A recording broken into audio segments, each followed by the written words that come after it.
વિરામ બાદ આપનું સ્વાગત છે. Welcome back. પાટણમાં વસતા તળપદ દરજી સમાજ દ્વારા પરંપરાગત મુજબ વડિયાર પંથકના લોટેશ્વર મહાદેવ ખાતે પગપાળા યાત્રા સંઘે પ્રસ્થાન કર્યું છે. વડિયાર પંથકમાં આવેલા લોટેશ્વર મહાદેવ યાત્રાધામ વિવિધ સમાજના લોકો માટે શ્રદ્ધા, ભક્તિ અને આસ્થાના કેન્દ્ર સમાન માનવામાં આવે છે.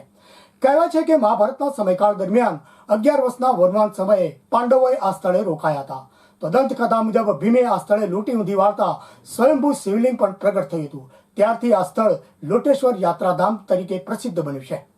તો પુરાણોમાં મળેલા ઉલ્લેખો મુજબ સમગ્ર ભારત વર્ષમાં માત્ર આ સ્થળ માતૃ અને પિતૃ તર્પણ કરવાથી તમામ આત્માઓની મુક્તિ મળે છે.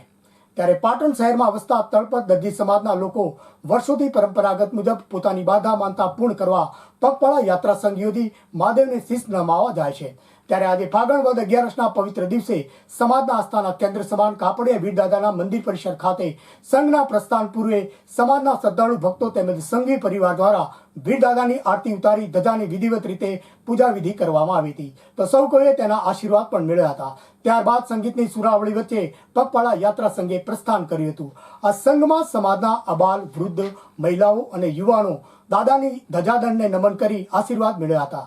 ત્યારબાદ આ સંઘ સાગોડાની બીજી શેરી ખાતે આવી પહોંચ્યો હતો, જ્યાં આશાપુરા માતાજીના મંદિર ખાતે ધજાદંડની પરંપરાગત મુજબ પૂજા અર્ચના કરવામાં આવી હતી. તો સમાજના લોકોએ ધજાની આરતી પણ ઉતારી તેના વધામણા કર્યા હતા.